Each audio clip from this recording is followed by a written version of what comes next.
Hi guys, it's Tanya with Scraptastic Creations.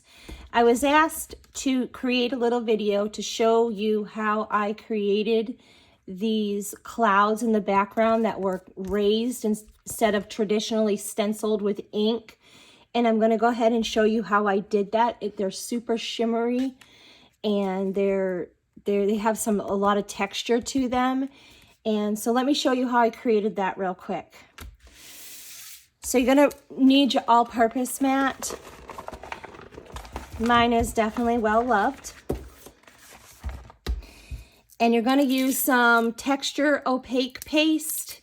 And a little tip is go ahead and use some of this cling after you open it to keep it nice and fresh. It helps it last a lot longer.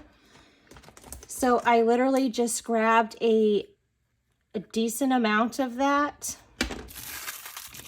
And then I combined some liquid pearls, the white opal. This gives it a nice shine, like a pearl finished. And I added a good amount of that to that mixture. And then I used two different stickles. So I used diamond and icicle. And if you don't have one of them, you go ahead and substitute with stardust if you have it in your stash. But I used a generous amount of this. And then I added the other one in. And I know it looks like they're both clear, but they are very different. So use them both. And then just mix this in and look at that finish. I mean, that is the shine there. The glitter is so pretty. So I just kind of mix this up real good.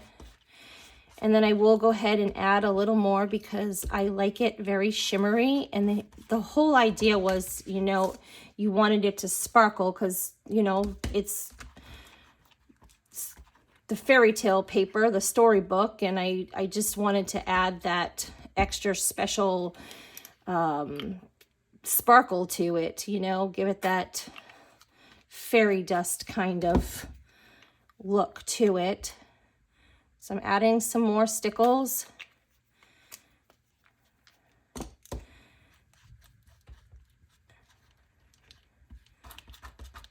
Okay, and then when you get your stencil, definitely make sure that you line it up because you want the same image on the back. And believe it or not, you could do it backwards. So this I just cut with my thin cut plate on my embossing machine. That's lined up pretty good. And I'll mask that off.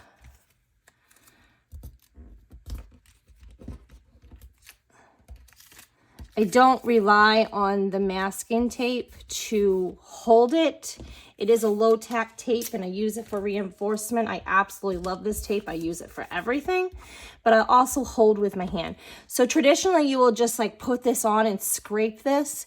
So I'm not gonna do that. I am literally kind of pasting this on to the spots that I need it to go on, the clouds.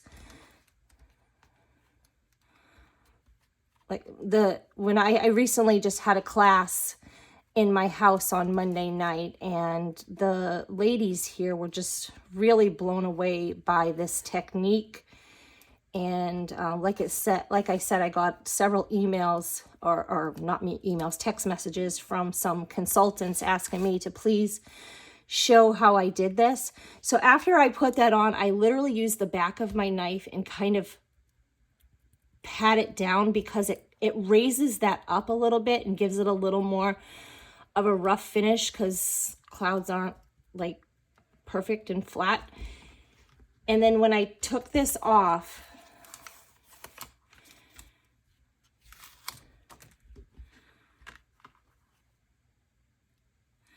I went ahead and heat set that.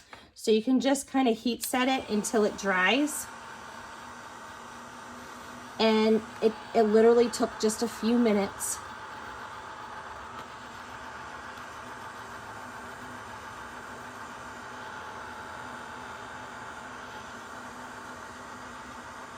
And the more you dry this, it raises up. So it was really cool that it raised off of the paper.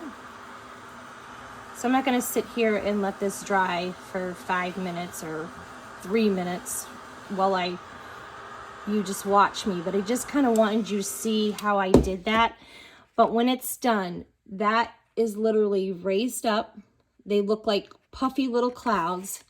And then you would stick your thin cut over right on over that, and they're raised up. So it was just a fun little shimmery way to create those cards.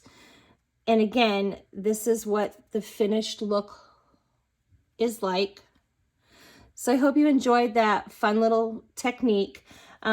Just clean this up real quick with a baby wipe and wash your stencil right away, because you don't want to leave that texture paste on there. It will eventually harden onto your stencil. Thanks. Have a great day. Till next time.